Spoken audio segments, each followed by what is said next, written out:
नमस्कार, अभिवादन में दुर्गेंद्र चौहान।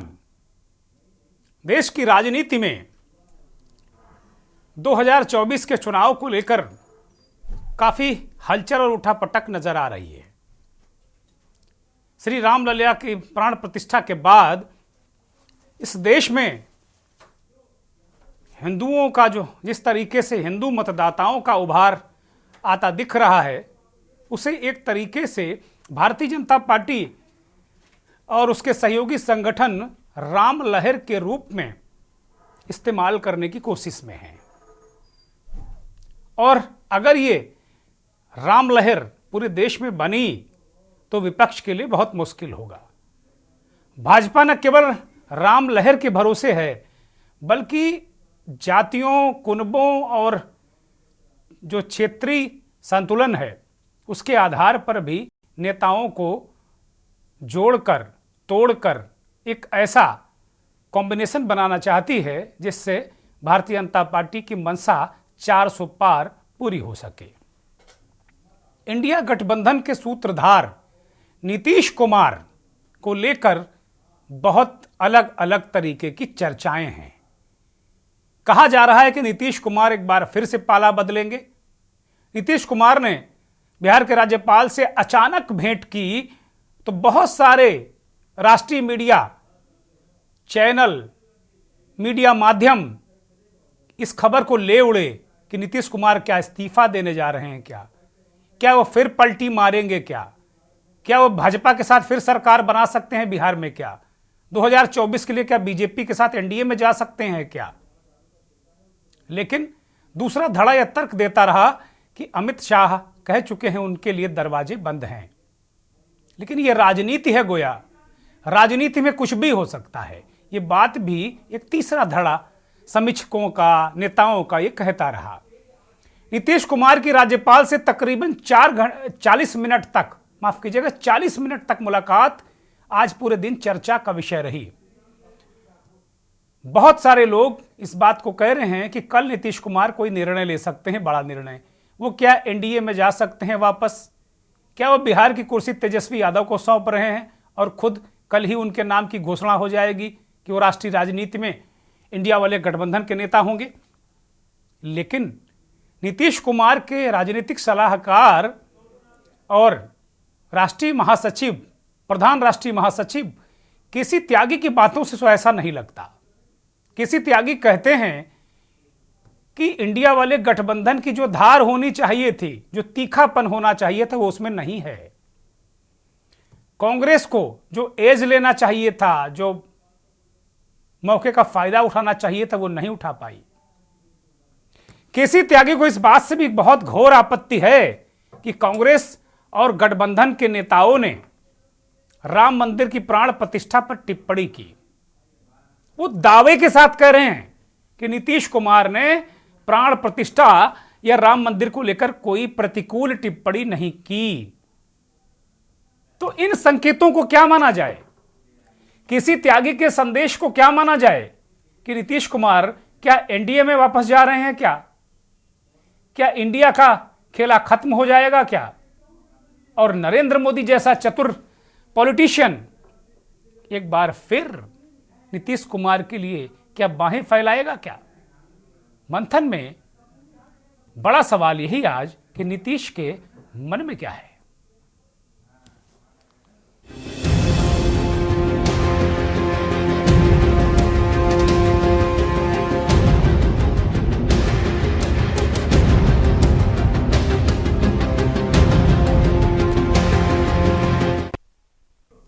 इस बीच एक और बहुत बड़ी खबर आ रही है और उसको भी बिहार की राजनीति के मुतल्लिक और इंडिया वाले गठबंधन के मुतल्लिक देखा जाना चाहिए। केंद्र सरकार ने बिहार के पूर्व मुख्यमंत्री, दलितों, शोषितों, पीड़ितों के रहनुमा कर्पूरी ठाकुर को भारत रत्न देने का निर्णय लिया है। इस तरह की खबर आ रही है। कर्पूरी ठाकुर को भारत रत्न देने की बात सामने आ रही है। बिहार के पूर्व मुख्यमंत्री कर्पूरी ठाकुर, उन्हें कहा जाता है ओबीसी का बिहार का सबसे बड़ा अब तक का नेता उन्हें माना जाता है। कर्पूरी ठाकुर के नाम की कस्में लालू, मुलायम और नीतीश कुमार भी खाते हैं। जितने समाजवादी नेता हैं वो कर्पूरी ठाकुर की कस्में खाते हैं। उनके बारे में कहा जाता था कि वो एक झोपड़ी में रहते थे। मुख्यमंत्री होने के बाद भी वो बहुत झोपड़ी नुमा घर में ही रहे, सुख सुविधाओं का त्याग उन्होंने किया। ऐसे समाजवादी और शोषितों पीड़ितों के नेता कर्पूरी ठाकुर को भारत रत्न देकर दिल्ली की भारतीय जनता पार्टी की सरकार क्या बिहार में बाजी पलटना चाहती है क्या? बड़ी खबर ये अपने आप में, निश्चित तौर पर ये बड़ी खबर है। अगर कोई मेहमान पत्रकार जुड़ गए हों तो मुझे बताया जाए, मैं इस पर उनका एक टिप्पणी चाहता हूं, बिहार से अगर कोई साथी जुड़े हों। लेकिन अपने आप में ये बहुत बड़ी खबर है कि कर्पूरी ठाकुर को भारत रत्न देने की बात मरणोपरांत भारत रत्न दिया जा रहा है, वो इस दुनिया में नहीं है। लेकिन कर्पूरी ठाकुर की ईमानदारी की, उनकी राजनीति की, शोषितों पीड़ितों सर्वहारा समाज के लिए उनके काम की कस्में खाई जाती हैं। ये बहुत बड़ी खबर है और रणनीतिक दृष्टि से भारतीय जनता पार्टी का ये एक बड़ा दांव हो सकता है। कर्पूरी ठाकुर को भारत रत्न देकर बिहार में भारतीय जनता पार्टी, अगर एक बार नीतीश कुमार नीतीश कुमार एक बार फिर भी अगर नहीं आते हैं उनके साथ में, तो निश्चित तौर पर अपने आप में ये बहुत बड़ा दांव होगा। हमारे साथ भारतीय जनता पार्टी बिहार के नेता प्रवक्ता नीरज कुमार जुड़े हुए हैं। नीरज कुमार जी, ये खबर आ रही है कर्पूरी ठाकुर को भारत रत्न देने जा रही है आपकी सरकार। नीरज जी। जी बिल्कुल, कर्पूरी, आप हर चीज को चुनावी राजनीति से जोड़ के नहीं देखना चाहिए। कर्पूरी ठाकुर जी वो शख्सियत थे, मैं उनके विषय में एक लाइन बता दूं आपको कि मंडल कमीशन लागू होने से 1.5 दशक पहले, तो अभी ना क्या छोड़ दिए, 9 बजे हम जाएंगे। बहुत लोगों की आवाज बीच में आ रही है, फिर कैसे बात हो पाएगी? नहीं, बोलिए, आप बोलिए। मंडल कमीशन लागू होने के 1.5 दशक पहले कर्पूरी जी ने बिहार में ओबीसी को 26% का आरक्षण दिया था। कर्पूरी ठाकुर जी की वो शख्सियत रही है कि उन्होंने आरक्षण दिया जिसका लाभ बिहार के लोगों को मिला। बिहार में उच्च शिक्षा में गरीबों के बच्चे, ओबीसी के बच्चे, ईबीसी के बच्चे कैसे पहुंचे, इसकी चिंता सबसे पहले उन्होंने की। कर्पूरी जब पहली बार विदेश गए थे तो उनके पास अपना कोट नहीं था, तो एक जगह से उन्होंने कोट मांग के पहना, वो भी फटा हुआ कोट था। तो जब विदेश में वो गए तो वहां पर उनको फिर एक दूसरा कोट गिफ्ट किया गया, जिसको पहन के उन्होंने सेमिनार वर्क जो भी वहां गए थे वहां अटेंड किया। इतनी सादगी भरी कर्पूरी ठाकुर जी की जीवन थी। और एक मुख्यमंत्री रहते हुए कहा जाता है, कहानी उनकी विषय में जो कि सच्ची है, एक उनके रिश्ते में बहनोई लगते थे। वो एक बार उनके पास गए कि हमको सरकारी नौकरी में थोड़ा मदद कर देंगे, आप सीएम है तो मुझे सरकारी नौकरी मिल जाएगी। कर्पूरी ठाकुर जी स्तब्ध रह गए, उन्हें बड़ा क्षोभ हुआ और कुछ देर चुप रहने के बाद उन्होंने एक अस्तूरा मंगवाया और अपने बहनोई को दिया कि आप जाइए, खानदानी काम करिए, ये काम हमसे नहीं होगा। जब तक हम इस देश के सभी नागरिकों का एक समान उद्धार नहीं कर लें, तब तक अपने परिवार के लोगों के लिए हम कोई स्पेशल व्यवस्था अलग से नहीं करेंगे। ऐसे शख्सियत थे। बहुत सारी कहानियां हैं नीरज जी, कर्पूरी जी के बारे में बहुत सारी कहानियां हैं और सच्ची कहानियां हैं। आप हमारे साथ इस कार्यक्रम में बने रहिए, चूंकि ये खबर आ गई थी इसलिए दर्शकों को बताना जरूरी था। अपने हम मूल कार्यक्रम मंथन में आते हैं और उसमें मंथन का भी यही विषय है, बिहार में क्या फिर खेला होने जा रहा है। हम अपने सहयोगियों से कहेंगे कि वो ग्राफिक्स दिखाएं जो आज हमने इस खास कार्यक्रम के लिए तैयार करके रखे हैं कि वास्तव में क्या मुद्दे हैं, क्या कौन सी बातें हैं। क्या नीतीश कुमार फिर से पाला बदल सकते हैं? यह ग्राफिक्स दिखाया जाए स्क्रीन पर। क्या नीतीश कुमार बिहार में कुछ बड़ा करने जा रहे हैं, इसको प्ले किया जाए। हमारे सहयोगी अगर हमें सुन पा रहे हैं तो ये बहुत सारी महत्वपूर्ण बातें हैं और ये भी एक डेटा आपके सामने रख रहा हूं कि नीतीश कुमार ने कब कब पाला बदला है। नीतीश कुमार निश्चित तौर पर इस देश का, ओबीसी का बहुत बड़ा चेहरा, बहुत बार, मतलब मुझे लगता है कि उनसे ज्यादा इस देश में कोई मुख्यमंत्री बना ही नहीं जितनी बार वो मुख्यमंत्री बन चुके हैं। 22 में एनडीए छोड़कर महागठबंधन में आए और मुख्यमंत्री बने और लगातार वो चाहे बीजेपी के साथ रहे हों और चाहे महागठबंधन के साथ रहे हों, उनका अपना एक अलग तरीके का रौला है। और नीतीश कुमार एक ऐसे नेता हैं जिनके इर्द गिर्द चाहे महागठबंधन हो और चाहे एनडीए हो, राजनीति घूमती रहती है। नीतीश की इस मामले में चुप्पी क्या गठबंधन की गुत्थी को और उलझा रही है? क्या एनडीए नीतीश के लिए हाथ फैलाए है, दरवाजे खोलेगा क्या, ये भी मुझे लगता है हमारे साथी इसको भी दिखाएं कि क्या क्या कैसे कैसे होने वाला, क्या गठबंधन में बड़ा उलटफेर होने वाला है क्या। और बिहार में 29 तारीख को कांग्रेस की राहुल गांधी की भारत जोड़ो यात्रा पहुंच रही है, बंगाल से होते हुए बिहार के किशनगंज पहुंचेगी और 30 तारीख को नीतीश कुमार को इस यात्रा के लिए एक तरीके से उन्हें निमंत्रण भी दिया गया और कांग्रेस का दावा है कि उन्होंने ये निमंत्रण स्वीकार किया है। लेकिन खेल कुछ और ही हो रहा है। क्या नीतीश कुमार राहुल गांधी की इस यात्रा में शामिल होंगे क्या? हालांकि जेडीयू का साफ इस बात को लेकर कहना था कि अगर ये इंडिया गठबंधन का मसला होता तो अपने आप में इंडिया गठबंधन अगर इस यात्रा को कंडक्ट करता तो ज़्यादा बढ़िया होता। केसी त्यागी बहुत सारी बातें कह रहे हैं, वो प्रधान महासचिव हैं और नीतीश कुमार के सलाहकार भी हैं। वो कह रहे हैं कि भाई अब कांग्रेस को जो माइलेज लेना चाहिए तो वो नहीं ले पाई, इंडिया वाला गठबंधन में धार की कमी है, उसकी धार भोथरी है। इस तरीके की बातें कहना अपने आप में मुझे लगता है कि बहुत सारे सवालों को जन्म दे रहा है। लेकिन आज मंथन में हम यही सवाल पूछेंगे कि वास्तव में क्या नीतीश कुमार क्या करने वाले हैं। और नीतीश कुमार चूंकि बिहार में 40 लोकसभा सीटें हैं, बिहार, बंगाल और उत्तर प्रदेश को मिला के 162 लोकसभा सीटों में तीनों राज्यों में कांग्रेस बहुत टेंशन में है, मुश्किल में है, क्योंकि तीनों राज्यों के जो क्षेत्रीय छत्रप हैं कांग्रेस को भाव नहीं दे रहे हैं। ये अब एक बड़ा सवाल है। जीतन राम मांझी पूर्व मुख्यमंत्री ने ही इस बात को हवा दी है कि खेला होबे।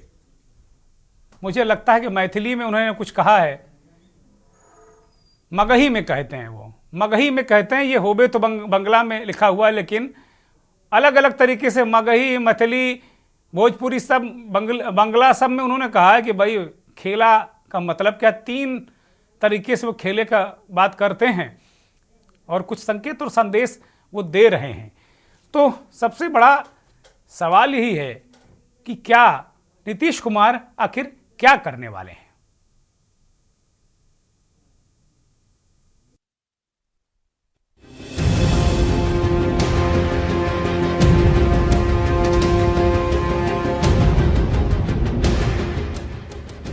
लोकसभा चुनाव का रास्ता यूपी और बिहार से होकर गुजरता है और सभी दलों की निगाहें इन्हीं दोनों राज्यों में प्रमुख रूप से टिकी रहती हैं।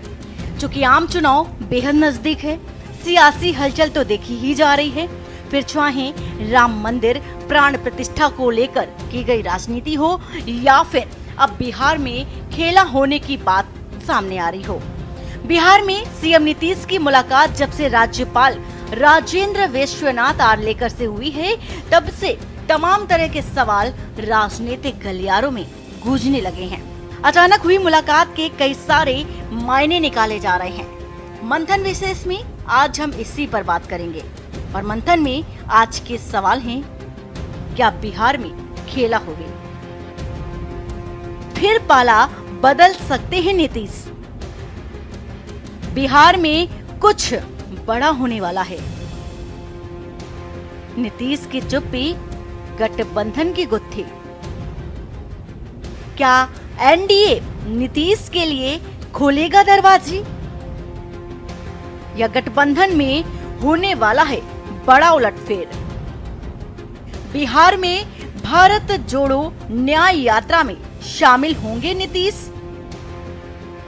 राज्यपाल से मुलाकात या मायने कुछ और? आखिर नीतीश के मन में है क्या? बिहार के पूर्व सीएम जीतन राम मांझी ने जिस तरह से कहा कि बिहार में खेला होवे, उनके इस पोस्ट के बाद अब लगातार इंडिया अलायंस की नजरें भी नीतीश के अगले कदम पर जा टिकी हैं। वहीं गठबंधन की धड़कनें भी बढ़ती नजर आ रही हैं और सभी यही सोच रहे हैं कि आखिर नीतीश के मन में चल क्या रहा है। वंदना पांडे, स्पेशल डेस्क, की न्यूज इंडिया। इस सवाल यही है कि नीतीश के मन में क्या चल रहा है, लेकिन इसका जवाब भी यही है कि मुझे लगता है कि नीतीश के पत्नी और बच्चे भी नहीं जानते होंगे कि उनके मन में क्या चल रहा है। हमको आप तो बहुत दूर की बात है। बहुत ही गूढ़, बहुत ही घुटे हुए, कढ़े हुए नेता है नीतीश कुमार, लेकिन उनका रुख इंडिया वाले गठबंधन और एनडीए दोनों के लिए बड़ा महत्वपूर्ण है। बिहार में नीतीश कुमार और सारे लोग जो ये थे लास्ट टाइम 2019 में, तो एक ताबड़तोड़ सफलता मिली थी, दोनों ने मिलकर पूरा बिहार जीत लिया था। अगर नीतीश कुमार अलग रहते हैं तो बीजेपी को मुश्किलें होंगी, और उसी का जो ये बैकअप है, बैकअप प्लान, अभी कर्पूरी ठाकुर की खबर आई कि उन्हें भारत रत्न दिया जा रहा है। बीजेपी के प्रवक्ता इस बात को भी कह रहे थे कि नहीं, आप लोग सारी चीज़ें चुनाव से जोड़ देते हैं। मैं उनसे उलट कर सवाल पूछूंगा अभी कि आप चुनाव के समय ही क्यों दे देते हैं, उससे पहले दे दीजिए। आपकी 10 साल की सरकार है। कर्पूरी ठाकुर का त्याग अभी आपको याद आ रहा है। हमारे साथ मेहमानों का पैनल जुड़ गया है। प्रमोद गोस्वामी, वरिष्ठ पत्रकार, राजनीतिक विश्लेषक हमारे साथ जुड़े हुए हैं। प्रमोद जी का 5 दशक का अनुभव, आपको बहुत स्वागत, बहुत धन्यवाद, बहुत आभार। बिहार की राजनीति को और देश की राजनीति को बहुत अच्छी तरह समझने वाले वरिष्ठ पत्रकार पीयूष पंत साहब हमारे साथ जुड़े हैं बिहार से। पीयूष जी बहुत स्वागत, बहुत धन्यवाद, बहुत आभार। मुकेश यादव आरजेडी के नेता बिहार से जुड़े हैं, आपका ये बहुत स्वागत। और नीरज कुमार का परिचय मैं पहले ही करा चुका, एक बार पुनः भारतीय जनता पार्टी के वरिष्ठ नेता प्रवक्ता बिहार से जुड़े हैं नीरज कुमार जी, आपका स्वागत, बहुत धन्यवाद, बहुत आभार। चर्चा की शुरुआत पीयूष पंत से करता हूं। पीयूष जी आपके पास आ रहा हूं। एक तो अभी अभी खबर आई कि कर्पूरी ठाकुर जी को भारत रत्न देने जा रही सरकार, और नीतीश कुमार कह रहे हैं कल कुछ खेला कर दें, खेला हो बे, खेला, पता नहीं कितनी कितनी तरीके के खेले की परिभाषा आज उन्होंने जीतन राम मांझी ने बता दी। लेकिन वास्तव में इंडिया गठबंधन तो दिक्कत में है, ऐसा मुझे लग रहा है। पीयूष जी अनम्यूट करिए। पीयूष जी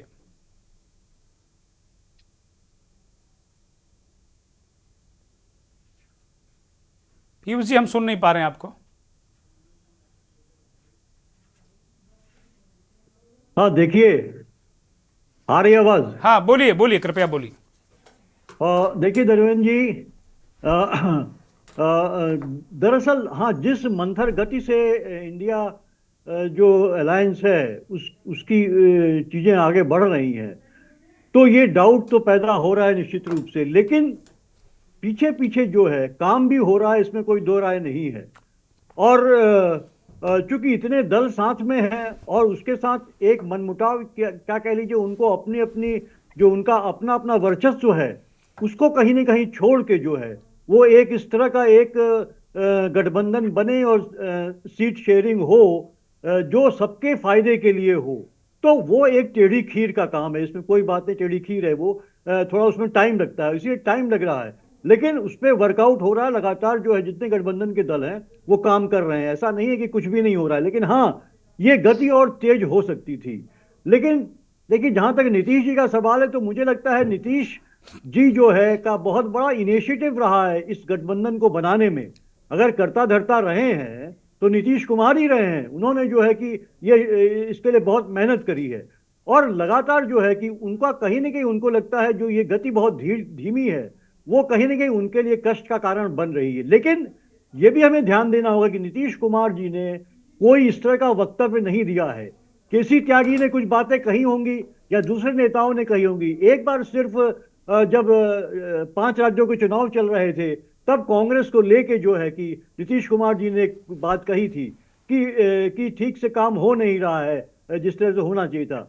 लेकिन वहीं सच्चाई ये भी है कि कोई गठबंधन का कोई ऑफिशियल ऑफिस भी नहीं है इस तरह का कोई है जो जहां से ये सारी गतिविधियां हो सके।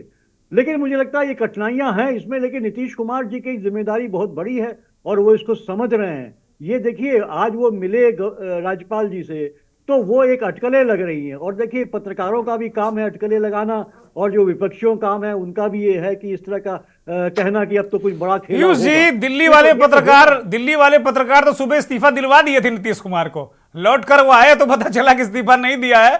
लगभग भाई लोग फोन ऑन दे दिए थे कि अब देने वाले हैं, अब दे चुके हैं, अंदर तक का विवरण सामने रख दिया था।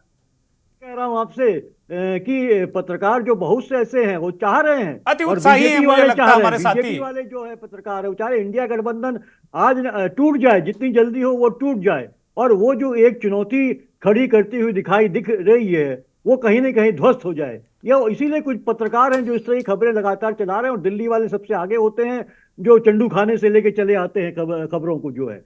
तो इसमें नहीं है। वो जहां तक कि मुझे जानकारी है, वो राज्यपाल से मिलने गए थे, कुछ विश्वविद्यालयों का मामला था, वाइस चांसलर का उन लोगों का मामला था, उस सब के बारे में चर्चा करनी थी। और अच्छा जिस तरह पीयूष से जी, नीतीश कुमार, पीयूष जी, देखिए जिस तरह से अब बहुत सारे पीयूष जी, एक बात और, जी बोलिए बोलिए बोलिए नीतीश बोलिए कुमार जी बोलिए। निर्णय ले रहे हैं लगातार। उन्होंने जो पिछले जो निर्णय लिए हैं, चाहे वो नौकरियों का मामला हो या जहां पे जो है कि टीचरों का मामला हो, तमाम इस तरह के की वो एक गवर्नेंस का उदाहरण दे रहे हैं, किस तरह से काम कर रहे हैं। तो कहीं ना कहीं उनकी निगाह जो है प्रधानमंत्री के पद पे है, और वो जो है जातिगत जनगणना का न केवल मामला उन्होंने उठाया, उसको उन्होंने लागू कर दिया तमाम। तो ये त्वरित गति से जो उन्होंने काम अच्छा किया है, कर्पूरी ठाकुर को भारत रत्न, ये तो बहुत अच्छी बात है।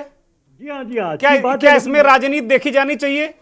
अभी नीरज कुमार कह रहे थे कि आप लोग चुनाव देखने लगते हैं, नहीं देखता है मैं चुनाव, जरा आप बताइए पीयूष पंत जी। नहीं, देखिए निश्चित रूप से ये एक राजनीतिक निर्णय है, क्योंकि देखिए इसीलिए मैं कह रहा हूं कि ये इशारा भी है कि नीतीश कुमार एनडीए में नहीं जा रहे हैं। ये नीतीश कुमार की काट करने के लिए जो है ये अनाउंस किया गया है। और ओबीसी को जो है, जो जिसको कि जाति जनगणना के माध्यम से नीतीश कुमार ने तमाम जो है खत्म, बिहार में तो ये स्थिति काफी साफ थी कि एकजुट कर दिया है उन्होंने, और बीजेपी को बहुत बड़ा खतरा था। तो उनके पास एक ही कार्ड बचा था। लगातार बात हो रही थी कि उनके अभी जो कार्यक्रम है उनके जन्म दिवस का, उस पर कौन कौन जा रहा है कौन नहीं जा रहा है, इसमें चर्चा थी। भाजपा की कोई प्रतिक्रिया नहीं आ रही थी। उन्होंने एक बड़ा खेल खेल दिया। खेल तो यहां से हो गया, आप देखिए पूरी काट जो पैदा कर दी। एक मुझे लगता है कि ये पूरी तरीके से चुनाव, भारतीय जनता पार्टी का हर मूव चुनाव से होता है। अयोध्या में उन्होंने अपर कास्ट हिंदुओं को एक लामबंद करने की कोशिश करी है उधर को, और इधर जो ओबीसी और जो है वो छिटकने की शायद संभावना दिख रही थी, वो उसको जो है कम से कम बिहार में उसकी संभावना थी। उत्तर प्रदेश और बिहार दो ऐसी जमीनें हैं जहां पे ओबीसी एक बड़ी तादाद में हैं, और उनको लामबंद किया जा सकता है पूरी तरीके से उनके मुद्दों पे। बिहार में तो ये संभावना पूरी दिख रही थी। तो उसकी काट, सबसे बड़ी काट यही हो सकती है, क्योंकि जो नेता उनकी पैरोकार करते रहे हैं ओबीसी के, उन्होंने कभी भी कोशिश नहीं की। जब यूपीए भी था शासन में, तो जो उन्होंने ये कदम उठाने की कोशिश अच्छा की। पीयूष जी, आपके पास क्या सूचना है? नीतीश कुमार कल क्या घोषणा कर सकते हैं किसी प्रकार की? वो आप पक्की तौर पर आपके पास सूचना है कि वो एनडीए में नहीं जा रहे हैं क्या? इस तरह कोई खबर है क्या? नहीं, देखिए एनडीए में तो नहीं जा रहे हैं, इतना मैं आपको बता सकता हूं। इनका एनडीए में जाने का अभी उनको फायदा भी कुछ नहीं होगा। 2024 में कुछ फायदा उनको नहीं होने वाला है, क्योंकि भाजपा को फायदा हो सकता है, नीतीश कुमार को फायदा नहीं हो सकता है। वो नहीं जाएंगे।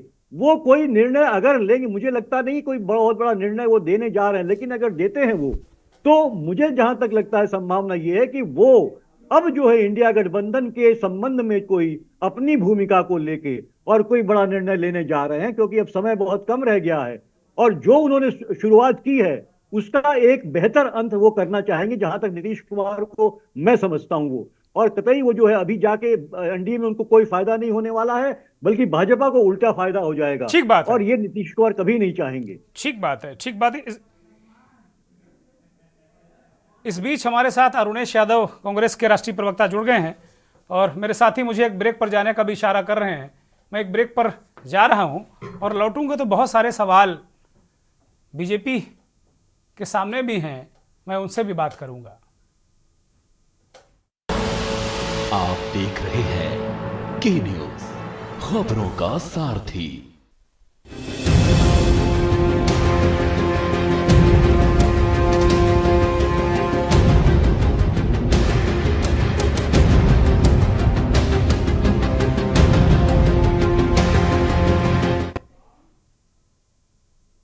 नीतीश के मन में क्या है?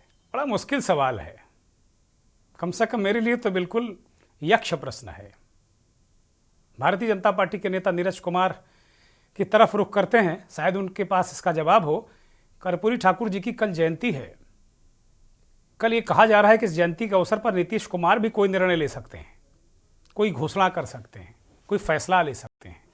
और भाजपा ने कर्पूरी ठाकुर जी की सेवाओं के लिए, समाज के लिए जो उनकी सेवाएं हैं, उनका योगदान है, उसका सम्मान करते हुए उन्हें भारत रत्न देने का ऐलान किया है केंद्र की सरकार ने। नीरज जी, नीतीश कुमार के बारे में बहुत सारी बातें, बहुत सारी चर्चाएं, बहुत सारी चीज़ें चल रही हैं। आपकी पार्टी उनको लेकर कोई स्पष्ट स्टैंड है लेंगे नहीं लेंगे, हालांकि पहले गृह मंत्री जी कह चुके कि कदापि नहीं, नहीं लेंगे, लेकिन राजनीति है। अभी क्या चल रहा है, आप लोगों को क्या लग रहा है? नीतीश जी आपकी तरफ आ सकते हैं, उससे कोई फायदा होगा आपको, नहीं आएंगे तो कोई नुकसान होगा? बहुत सारे प्रश्न हैं नीरज जी। डिबेट इस विषय पर रखा है तो मुझे नीतीश कुमार की बात करनी पड़ रही है, वरना उनकी इतनी भी प्रासंगिकता नहीं बची कि उनके विषय में कोई गंभीर चर्चा की जाए। पूरे देश में किसी को भी नीतीश कुमार पर अब भरोसा नहीं है, न किसी राजनीतिक दल को, न बिहार की जनता को, न इंडिया अलायंस के उनके साथियों को, और न ही जदयू के लोगों को उन पर भरोसा है। और एनडीए का दरवाजा उनके लिए बंद है। हाँ, एक है कि एक चीज अगर नीतीश कुमार कर ले तो मैं बड़े दावे से कहता हूं कि मेरी पार्टी उनका स्वागत करेगी। अगर वो बीजेपी की सदस्यता ले लें, आकर के ज्वाइन कर ले, तब उनका हम स्वागत करेंगे। एकदम ही निपटाने की योजना बना लिया आपने, एकदम ही निपटा दोगे? जी जी, एकदम उनके लिए दरवाजे बंद है। एक राजनेता में जो भरोसा होना चाहिए वो भरोसा वो खो चुके हैं। पीएम बनने के लिए वो इतने व्याकुल हो चुके हैं। अब जरा खुद सोचिए ना कि 60-65 दिन के बाद चुनाव का घोषणा होना बाकी बचा हुआ है और युद्ध के मैदान में लगभग हम सब लोग आ चुके हैं। अब युद्ध के मैदान में कोई सेनापति बदलता है क्या? उन्होंने अपना अध्यक्ष बदल दिया, पूरी की पूरी टीम बदल दी। इतनी व्याकुलता, इतनी बेचैनी, लगता है कि वो मरने के बाद भी कुर्सी अपने साथ लेकर के जाएंगे, इतने वो व्याकुल है। तो कुछ इनका हश्र नहीं होना है, इनकी विश्वसनीयता समाप्त हो चुकी है, वोट ट्रांसफर करने की क्षमता भी इनकी समाप्त हो चुकी है। अब इनके अंदर वो बात नहीं रही कि वोट ट्रांसफर करवा के ये किसी पार्टी को जितवा सकें। और ऐसे भी बीजेपी के कारण से ये मुख्यमंत्री बने, बीजेपी से इनको लाभ हुआ, वरना 2014 के लोकसभा में अलग लड़के अपने आप को आजमा लिए थे। देख लीजिए कितनी सीटें इनको 15 में तो अपनी ताकत से वो बने, आरजेडी उनका महागठबंधन था 15 में। 15 में इनको 2019 का लोकसभा में इनको, चूंकि भाजपा ने अपने जीता हुआ सीट दे 15 दिया में था, अपनी ताकत से बने, इसलिए आप लोग अपने साथ लाए, वो ताकतवर थे। तब 19 आप भी जीते, वो भी जीते। देखिए, हम लोग गठबंधन धर्म का पालन करने वाले हैं शुरू से जी। गठबंधन परंपरा की शुरुआत हिंदुस्तान में अटल जी ने की थी जी। और हम लोग हर हाल में, आप याद करिए कि अपना जीता हुआ 5 सीट हम लोग नीतीश कुमार जी को दे करके उनका सम्मान बढ़ाने का काम किया था। लेकिन उस सम्मान के वो हकदार रहे नहीं और वो गलत रास्ते पे चले गए। बिहार को आज पुनः जंगल राज की ओर वो लेके चले गए, जहां शराब माफिया, भू माफिया, अपराधियों का बोलबाला हो गया। उनके संरक्षक आरजेडी में बैठे हुए हैं और आरजेडी के संरक्षक नीतीश कुमार जी बन बैठे हैं। इसीलिए मैं तो उनको लालू यादव से कम अपराधी नहीं मानता, क्योंकि अपराध करने वाला मान लीजिए आपके हाईकमान ने कहा, नीरज जी, ये पार्टी का ऑफिशियल स्टैंड ना, मैं आ रहा हूं आरजेडी के नेता साहब, मैं आपके पास आ रहा हूं, नीरज कुमार को जरा बोलने दीजिए। राजनीति में कुछ भी होता है, रातों रात बदलता है। सुबह सुबह यानी तड़के 4 बजे कोई सीएम डिप्टी सीएम शपथ भी ले लेता है। भारत की राजनीति है नीरज जी। अंतरात्मा वाली बात आप सब लोगों को याद होगा यहाँ पे कि इनकी अंतरात्मा कभी कभी कुछ कुछ कहते रहती है। पता नहीं इनकी अंतरात्मा क्या कहे, लेकिन ये जो सपना, हो सकता है कि कल सुबह उनकी अंतरात्मा कुछ कह दे। इधर आपने भारत रत्न दिया, कल वो आपके साथ आ जाए सुबह सुबह, भी हो सकता है उनकी अंतरात्मा आवाज दे के वास्तव में कर्पूरी ठाकुर के जो असली लोग हैं उनकी मनसा के अनुरूप आप ही लोग काम कर रहे हैं, ये कह के नीतीश कुमार कल आ जाए। और नीतीश जी की व्यवस्था ये है कि वो खुद बोल चुके हैं कि तेजस्वी हमारा अगला उत्तराधिकारी है, तो उनको किसी भी हाल में तेजस्वी को सीएम बनाना है। वो तो बेचारे खुद ही फंस चुके हैं। एक हम लोग के यहाँ कहावत चलता है कि डगड़ा का बैगन न इधर का न उधर का, वही हाल अब हो गया है नीतीश कुमार का। कोई उनको भाव नहीं दे रहा है, इवन इंडिया अलायंस में भी उनको भाव नहीं मिल रहा। अच्छा। आप याद करिए, वर्चुअल बैठक में लालू जी ने भले उनके नाम का प्रस्तावना दिया कि ये संयोजक बनेंगे, लेकिन वर्चुअल बैठक से पहले जो फिजिकल बैठक हुई थी उसमें ममता जी के बोलने से पहले लालू जी के बोलने का क्रम आया था। लालू जी ने अपनी बात रखी, एक बार भी उस फिजिकल बैठक ममता तो उसमें शामिल ही नहीं हुई थी। वर्चुअल में ममता शामिल नहीं हुई थी, उस बैठक में ममता वर्चुअल में शामिल ही नहीं हुई थी। मेरी बात सुने नहीं, मैंने कहा कि वर्चुअल बैठक के ठीक पहले जो फिजिकल बैठक हुई थी उसमें ममता बनर्जी से पहले लालू जी के बोलने का टर्न आया था और लालू जी ने एक बार भी चर्चा नहीं की उस बैठक में कि नीतीश कुमार जी को संयोजक या अध्यक्ष बनाया जाए। जब ममता बनर्जी जी ने उस बैठक में खड़गे साहब का नाम प्रस्तावित कर दिया और केजरीवाल ने जब उस नाम का समर्थन कर दिया, तो नीतीश जी नाराज हो गए, छटपटाने लगे। तो लालू जी को लगा कि कहीं इंडिया अलायंस ये भाग न जाए, तो फिर वो वर्चुअल बैठक में इनके नाम का प्रस्तावना दिए, इनको संतुष्ट करने के लिए। लेकिन नीतीश कुमार समझ चुके कि लालू जी का खेल है, ये अगर अध्यक्ष नीरज या जी, चेयरमैन खड़गे साहब बनते हैं नीरज जी, तो संयोजक क्या करेंगे बन के? आप बहुत अच्छी जानकारी रखते हैं, बड़ी अंदर की जानकारी आपको इंडिया अलायंस की है, जो आप इसको इंडिया अलायंस कहते हैं, उसकी अच्छी जानकारी है आपको।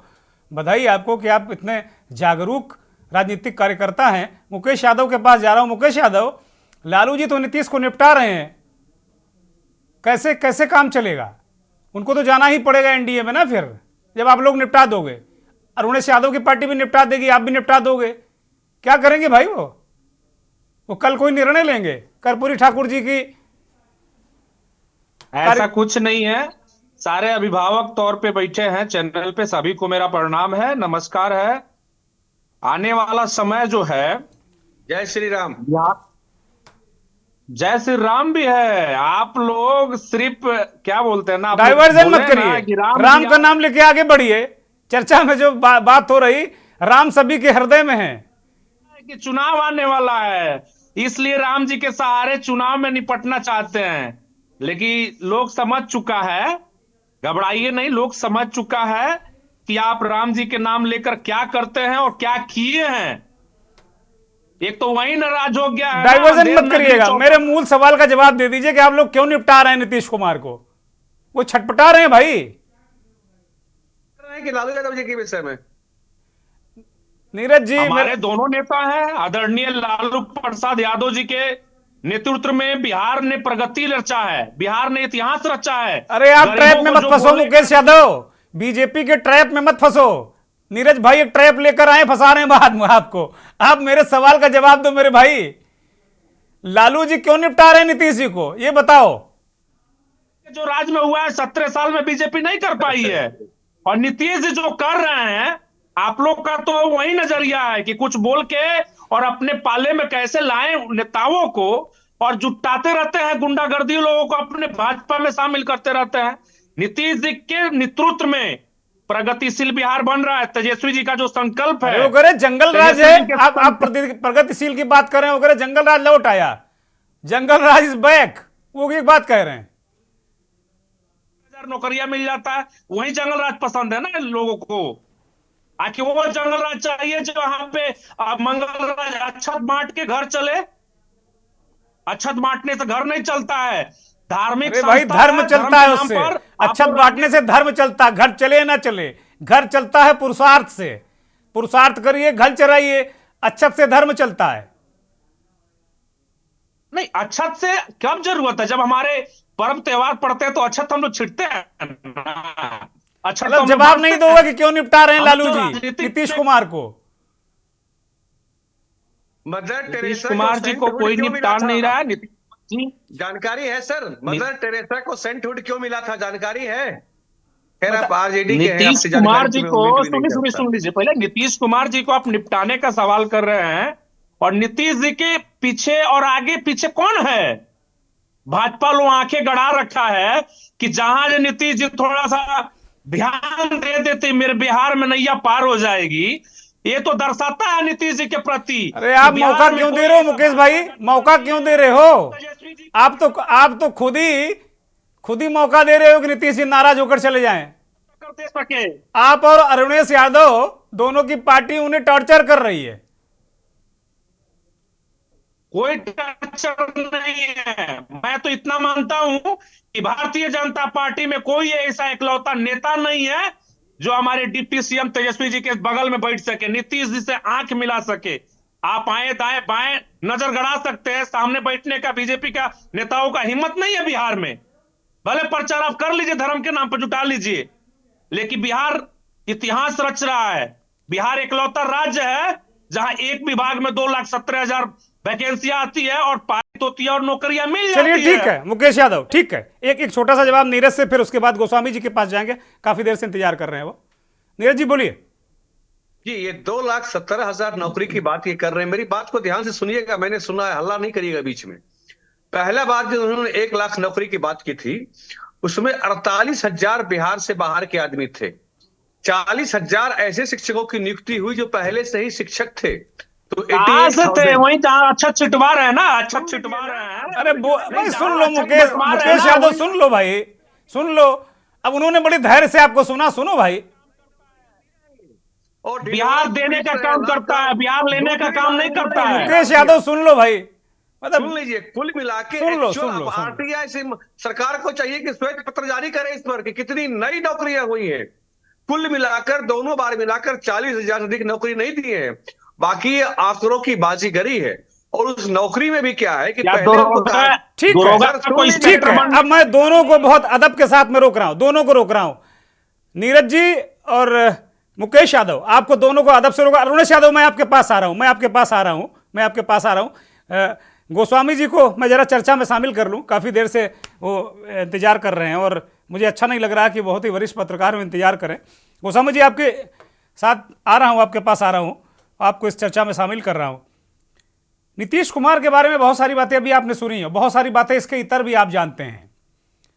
क्या आपको क्या लग रहा है, कर्पूरी ठाकुर की जयंती है, जन्म जयंती है कल, भारतीय जनता पार्टी ने तो अपने कार्ड खोल दिया है कि भाई लो उनको हम भारत रत्न, और अब नीतीश कुमार क्या करने वाले हैं, कल कोई घोषणा कर सकते हैं, कोई बड़ी बात कर सकते हैं, जैसा पीयूष पंत ने कहा कि वो गठबंधन के बारे में कोई निर्णय ले सकते हैं। दुर्गेश जी, मैं पंत जी की बात से काफी हद तक सहमत हूँ। और उन्होंने बिल्कुल ठीक ही कहा कि जो स्थितियां हैं उस स्थिति में दोनों चीजें हैं कि ये बात भी अपनी जगह ठीक है कि इस इंडिया गठबंधन को बनाने में, उसकी पहल करने में अगर किसी को श्रेय है तो वो सबसे पहले नीतीश कुमार जी ने ही इसकी सब जगह जा जाके लोगों को जोड़ने का काम किया। ऐसी स्थिति में जो नीतीश जी को लेके ये कयासबाजी या ये जो राजनीति हो रही है कि वो क्या एनडीए का हिस्सा बन सकते हैं, मैं भी इस बात से पंत जी की से सहमत हूं और मेरा भी विचार यही है कि मुझे नहीं लगता है कि वो अब एनडीए में किसी भी कीमत पर जाएंगे। एक बात।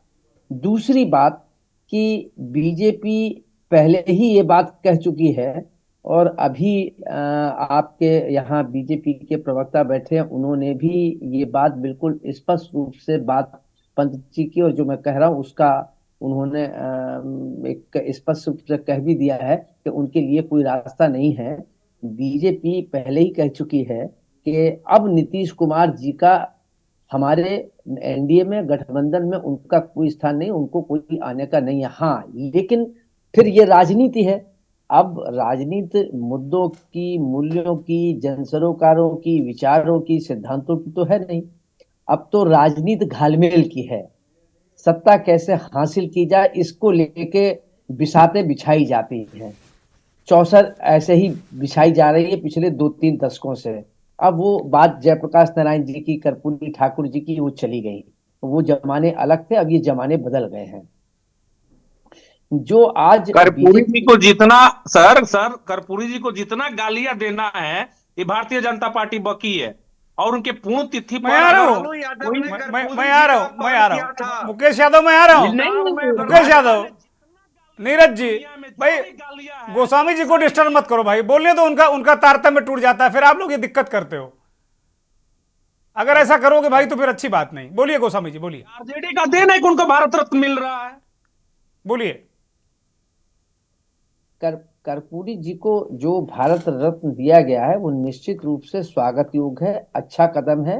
इससे पहले भी दिया जा सकता था, लेकिन ये भारतीय जनता पार्टी ने वहां देके, वो जननायक बिहार के माने जाते हैं और वो हमेशा जो बिहार की एक फितरत कह लीजिए या बिहार की सोच कह लीजिए, बिहार के हालात कह लीजिए कि जो वहां जातिगत या कबीलाई राजनीति का जो हिस्सा है या जो कबीलाई राजनीति, तब उन्होंने जब आरक्षण की बात की तो उन्होंने अगड़ों को भी 3% आरक्षण देने की उस समय बात रखी थी, जो आज उस पर अब चर्चाएं होने लगी या लोग आगे। उस समय जब ये बात सोची नहीं जाती थी तब कर्पूरी ठाकुर जी ने, तो वो अगले पिछले सभी के थे, वो जातिगत बंधनों में नहीं थे। कर्पूरी ठाकुर जननायक के रूप में उनको जाना जाता था। आंदोलन, स्वतंत्रता आंदोलन में भी रहा, जेपी आंदोलन में भी रहा, लोहिया जी के भी नजदीक रहे, जेपी जी के भी नजदीक रहे। वो एक उनका एक कद बड़ा था और ये दिया गया, ये एक अच्छा कदम है, इसमें कोई दो राय नहीं। लेकिन इसके पीछे भी जो दिया जाना है वो निश्चित रूप से राजनीति का एक हिस्सा है। वहां जिस ढंग से नीतीश कुमार जी टाइमिंग ने, को लेकर टाइमिंग, हाँ जी, अब सुन लीजिए फिर आप बोल लीजिएगा, आपको अवसर मिलेगा। तो इसके जिस ढंग से नीतीश कुमार जी ने जातिगत जनगणना का एक कार्ड खेला, तो उनके पास अब कुछ बच्चा नहीं था। तो ये उन्होंने पिछड़ों के नेता को, जो बड़े नेता हैं जिनका आज भी पिछड़ों में सम्मान है, उनको ये देके एक बीजेपी ने एक संदेश देने का पिछड़ों में ये कोशिश जरूर की है। लेकिन अब वो कितना संदेश जाएगा ये अपनी जगह पर ये देखने की बात होगी। दूसरी के अभी फिर वही वाली बात कि राजनीति बड़ी बेतुकी हो चुकी है। अभी भी एक सवाल दिल्ली में जब पूछा गया था तो अमित शाह जी से कि वो अपरोक्ष रूप से नीतीश कुमार को ही लेके था कि शामिल होंगे, तो उन्होंने कहा आवेदन करेंगे तो तब देखा जाएगा, विचार किया जाएगा। लेकिन इससे पहले भारतीय जनता पार्टी, वहां के बिहार के नेता, दिल्ली के नेता, सब लोग ये बात कह रहे थे कि अब कल्पना भी नहीं की जा सकती है कि उनको लिया जाएगा, विचार करना तो बहुत दूर की बात है। और मुझे लगता है गोस्वामी जी, मुझे माफी के साथ मैं एक हल्का सा ऐड कर रहा हूं, मुझे लगता है कि जितनी बार भी गठबंधन हुआ आवेदन नीतीश कुमार ने नहीं किया है, जहां तक मेरी जानकारी है। जी जी, मैंने कहा जितनी बार गठबंधन भाजपा और नीतीश कुमार का हुआ है तो आवेदन नीतीश कुमार ने नहीं किया है, कभी भी नहीं किया। आप ठीक कह रहे हैं, आवेदन नीतीश बिल्कुल कुमार ठीक ने कह रहे नहीं हैं। किया, अब जिसने भी किया वो जाने। बिल्कुल आप ठीक कह रहे हैं, मैं एकदम सहमत हूं। लेकिन वहां भारतीय जनता पार्टी की चिंता बिहार में वाजिब है और वो हर प्रकार के कार्ड खेलेगी। और राजनीति में कार्ड खेलना कोई बुरी बात नहीं है, अपने अपने कार्ड खेले जाते हैं, अपने समीकरण या जब शतरंज की चालें हैं उसमें मोहरे बिछाए बैठाए जाते हैं, तो वो तो राजनीति का हिस्सा है, इसलिए उस पर तो कोई टिप्पणी नहीं करना चाहूंगा। लेकिन जो मूल बात है, मुझे नहीं लगता है कि नीतीश कुमार जी अब इस स्थिति में हैं या इस पर वो सोचेंगे।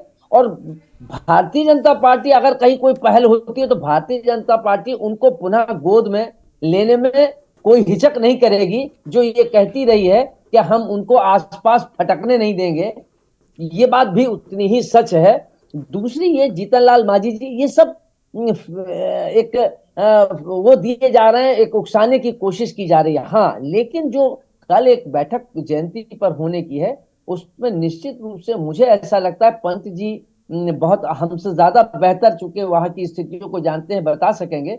मुझे लगता है निश्चित रूप से कर्पूरी ठाकुर को लेके और पिछड़ों की राजनीति को लेके जरूर कोई महत्वपूर्ण बात करेंगे या कोई ना कोई एक ऐसा संदेश देने का काम जरूर निश्चित रूप से वो वहां करेंगे।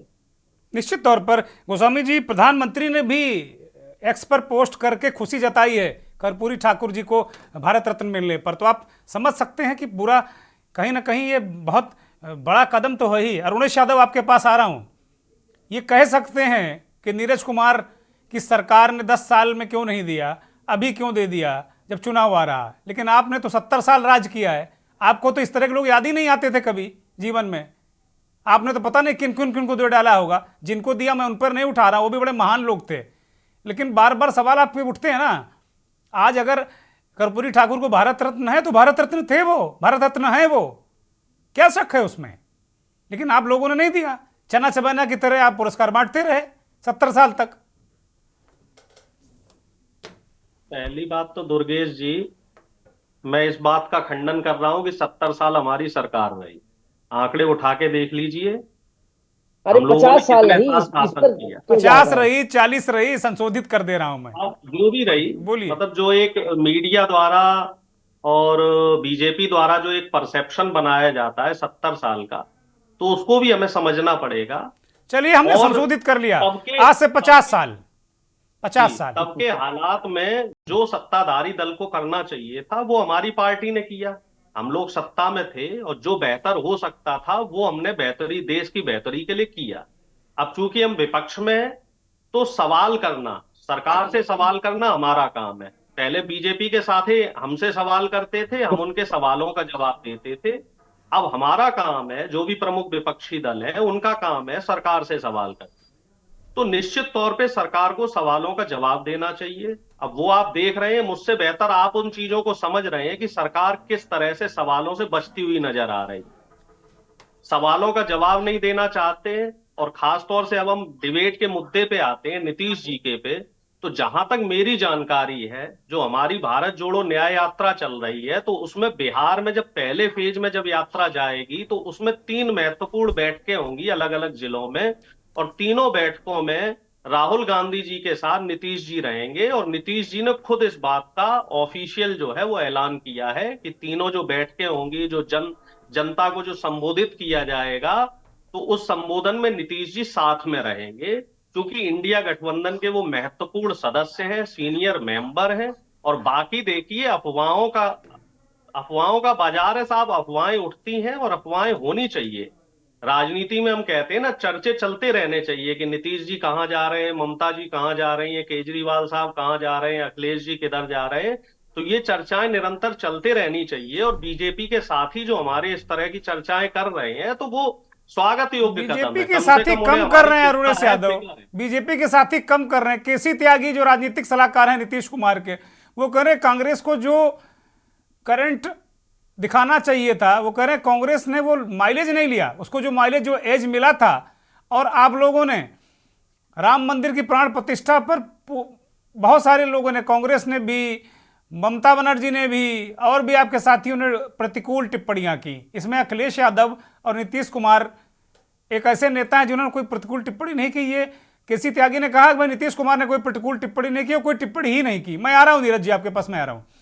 लेकिन आप लोगों से इसको लेकर भी केसी त्यागी खिन्न है, तो कहीं ना कहीं नाराजगी तो है और लेट लतीफी आप लोगों की तरफ से। अब जब सीटों का बंटवारा होना चाहिए था त्वरित गति से, देश में जिस तरीके से आप लोग एक विकल्प के रूप में दिखने लगे थे, बीजेपी को भी कुछ टेंशन हुई थी, वो टेंशन तो रिलीज हो गई। अब अरुणेश यादव, अगर उनकी टेंशन रिलीज हो गई है, अब उसी मुद्दे पे मैं आता हूं। आपने टेंशन का बढ़िया मुद्दा छेड़ दिया। तो आसाम में देख लीजिए, पिछले 3 दिन से जो हमारा काफिला चल रहा है न्याय यात्रा का, उसके ऊपर बीजेपी के लोग किस तरीके से अटैक कर रहे हैं। परसों हमारे आसाम के जो प्रदेश अध्यक्ष हैं उन पे हमला किया गया, जयराम रमेश जी की गाड़ी पे बीजेपी के कार्यकर्ताओं ने हमला किया, कल राहुल गांधी जी को मंदिर में नहीं जाने दिया, आज फिर हमारे रूट को पुलिस प्रशासन द्वारा बाधित किया गया, आज फिर एक यूनिवर्सिटी में वहां राहुल जी का संबोधन होना था, वो संबोधन नहीं होने दिया गया। वो बात अलग है कि जो बच्चे उनका संबोधन सुनना चाहते थे वो यूनिवर्सिटी के बाहर आ गए और फिर राहुल जी ने वहां बातचीत करी। तो ये साफ दिखा रहा है कि कौन परेशान है और कौन परेशान नहीं है।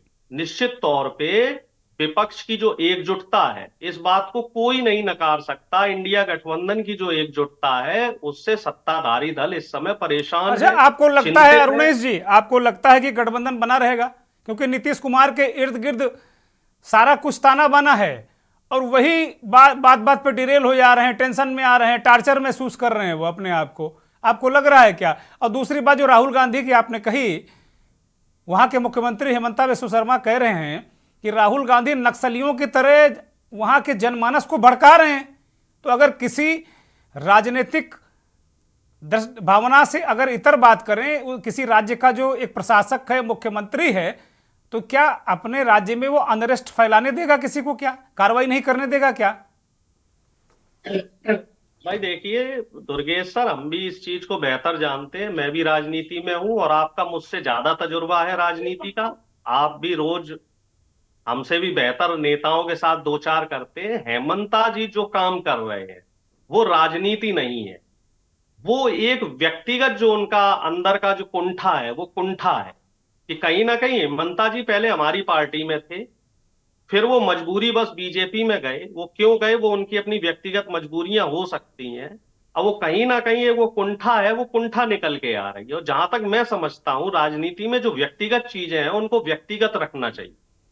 देखिए न्याय यात्रा जो पिछला जो फेज हुआ था भारत जोड़ो यात्रा का, वो शिवराज चौहान जी के मध्य प्रदेश में भी गया, उस समय कर्नाटक में बीजेपी की सरकार थी, वहां भी गई, और तमाम जो दक्षिण से उत्तर चले थे तो तमाम उस समय विपक्षी दलों की सरकार थी।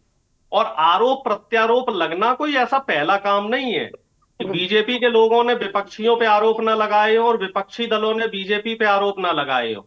सभी लोग एक दूसरे के ऊपर आरोप प्रत्यारोप लगाते हैं, लेकिन राजनीति का जो स्तर है, जो शासन सत्ता का जो दुरुपयोग है, इस कदर आज तक किसी मुख्यमंत्री ने नहीं की। ठीक बात है, ठीक बात है। जी मुख्यमंत्री हैं बंगाल की, वहां पे बीजेपी के लोग जाके भी अनर्गल बयानबाजियां करते हैं, लेकिन कभी भी इस तरीके से पर्सनल अटैक वहां नहीं किया गया। इसी तरीके से बंगाल की राहुल बात मत गांधी जी करिए, को- बंगाल में इतना लोग पिटे हैं, कोई बचा नहीं वहां पिटने से, कैसी बातें कर रहे हैं आप। मतलब अरुणेश जी बोलिए, नीरज बोलिए, जवाब दीजिए बहुत संक्षिप्त, क्योंकि मेरे पास अब टाइम नहीं ज्यादा। जी, इनके मैं कुछ प्रश्नों का उत्तर देना, इन्होंने बहुत कहा लंबा कि नहीं, बहुत लंबा नहीं, तो संक्षिप्त में बोलिए। मंत्री क्यों छोड़ के गए। तो भाई साहब, राहुल गांधी जी एक प्लेट में बिस्किट मंगाए जब मुख्यमंत्री मिलने गए थे, तो और उससे पहले नहीं, तो कुत्ते ये को खिलाया, जानकारी फिर आपको ज्यादा है कि फिर वो उसे प्लेट तरफ में बढ़ा दिया। बिस्किट अब थे सुन लीजिए, आप कि वो बोल रहे सीबीआई थे, और ईडी का डंडा मैं था। आपकी वो बात को सुन रहा था, बिस्किट थे, सुन CBI, लीजिए ना, ईडी का डंडा यही था। अरुणेश जी सुन लीजिए, अरुणेश जी सुन लीजिए, आप तो चीजों को सुनना पसंद करते हैं। बोलिए नीरज, बोलिए। और हेमंत विश्व शर्मा जी ने लालकृष्ण आडवाणी जी काफी को नहीं पहले बुलाया से आपने। अनाउंस कर रखा था कल के कि इस कार्यक्रम रूट में आपने लालकृष्ण उनकी आडवाणी जी अन्यायी को नहीं यात्रा को बुलाया। नहीं आने देंगे। अरे सब सुन तो लीजिए भाई साहब। गठबंधन आडवाणी जी का स्वास्थ्य नहीं ठीक है अरुणेश जी, उनकी आयु ऐसी नहीं है कि वो वहां जाते। उन्हें निमंत्रण तो दिया है, कैसी बातें कर रहे हैं भाई आप। महाराष्ट्र में आप बेकार की आप बात देख कर रहे लीजिए ना थे। सर कि आप गठबंधन धर्म निभाते हैं। आप उतनी देर से कह रहे हैं कि हम गठबंधन धर्म निभाते हैं। आपके साथ तो जिस पार्टी ने गठबंधन किया, आपने तो उसी पार्टी का बेड़ा गर्क अब आप दोनों बोलेंगे तो कोई किसी को नहीं जनता सुन पाएगी, फिर मुझे मजबूरी में स्विच करना पड़ेगा। ठीक है, मैं आप दोनों को रोक रहा हूं, एक छोटी सी टिप्पणी मैं गोस्वामी जी से लेता हूं। गोस्वामी जी, नीतीश कुमार क्या दोनों के लिए उतना ही इंपॉर्टेंट है, इंडिया और एनडीए के लिए? एक छोटी सी टिप्पणी। नहीं, निश्चित रूप से मतलब भारतीय जनता पार्टी पूरी उसने हर संभव कोशिश कर रही है, लेकिन उससे मालूम है कि ये नहीं आ सकते हैं, या अब वो पाला नहीं बदल। हालांकि ये बात अलग है कि उनको पलटू राम के नाम से नीतीश कुमार जी को जाना जाता है, या उनको ये तमगा मिला हुआ है, ये दीगर बात है कि वो बदलते रहे हैं। जी जी। लेकिन मुझे नहीं लगता है कि वो अब वहां जाएंगे, और शायद यही कारण है कि उन्होंने जो ठाकुर साहब को जो भारत रत्न का जो दिया है कर्पूरी ठाकुर साहब को, वो पिछड़ों को साधने के लिए किया गया है। वहां भारतीय जनता पार्टी ने जो भी सीटें जीती हैं लोकसभा में पिछले, और ये सब रहा है, उसमें कहीं ना कहीं नीतीश का, उनका गठबंधन का बड़ा योगदान रहा है, और इस बात को लेकर वो चिंतित है। और यही मतलब अगर उत्तर प्रदेश और बिहार, ये दो महत्वपूर्ण राज्य हैं जो लगभग 150 सीटें जो ऐसी हैं, 40 वहां है, 80 यहाँ है, बाकी ये सीटें जो हैं इनके लिए, बीजेपी के लिए बड़ी महत्वपूर्ण है 2024 के लिए। इसलिए उत्तर प्रदेश में ये मंदिर का निर्माण, ये ठीक है, अच्छा काम है, सारे लोग हैं, उसका एक बड़ा माहौल है, निश्चित रूप से इस मंदिर का बड़ा इम्पैक्ट होगा। लेकिन राम लहर तो गोस्वामी जी बंद रही है, राम लहर तो बंद रही कहीं ना कहीं निश्चित तौर पर, तो अब वो उसका असर होगा। वही काम ये उन्होंने, बीजेपी ने वहां पर अपनी चौसर बिछाई है, शतरंज की बिसात में उन्होंने ये जो कर्पूरी ठाकुर जी को दिया है भारत रत्न, इसका भी कहीं ना कहीं पिछड़ों में संदेश से एक मैसेज तो जाएगा। अब वहां चूंकि पिछड़ों की ही राजनीति है, जो मैंने जैसे कि आपसे कहा कि बिहार में, उसमें ये लोग लालू जी, नीतीश जी, ये उसको कितना रोक पाएंगे या कितना उसको बैलेंस कर पाएंगे, ये देखने की बात है। ठीक बात है। मेरे पास नीरज जी, अब माफी के साथ नीरज जी, मेरे पास अब वक्त नहीं है, मैं 5 सेकंड पीयूष जी को दूंगा। क्या बीजेपी मंडल और कमंडल दोनों एक झोली में डालकर चल रही है क्या? मुझे ऐसा लग रहा है। दुर्गेन जी, निश्चित रूप से देखिए, क्योंकि उनका जो है कि कमंडल तो उनका अपना ही है, ट्रेडमार्क है, और उसी को लेके वो चलते रहे हमेशा से, देखा था। लेकिन अब मात खाए थे वो मंडल से, और जो जाति जनगणना जो नीतीश जी ने किया, कदम उठाया, मंडल भी बीजेपी ही लाई थी, तो वो जो कदम उठाया था उससे ये लगा था कि इस बार का जो चुनाव होगा 2024 का। क्या माफी के साथ मैं अब रोक रहा हूं आपको, मेरे पास बिल्कुल वक्त नहीं है। प्रमोद गोस्वामी जी, बहुत धन्यवाद आपका। अरुणेश यादव, मुकेश यादव, नीरज कुमार, आपका भी बहुत बहुत धन्यवाद, बहुत आभार। बहुत आभार उन करोड़ों दर्शकों का जो हमारे साथ इस खास कार्यक्रम मंथन में जुड़ते हैं, उनका भी बहुत बहुत आभार। नीतीश कुमार हैं, उनके मन में क्या है, आप 1 घंटा 2 घंटा चाहे जितनी चर्चा कर लीजिए, ये तलाश पाना बहुत मुश्किल काम है। बहुत बहुत धन्यवाद, नमस्कार।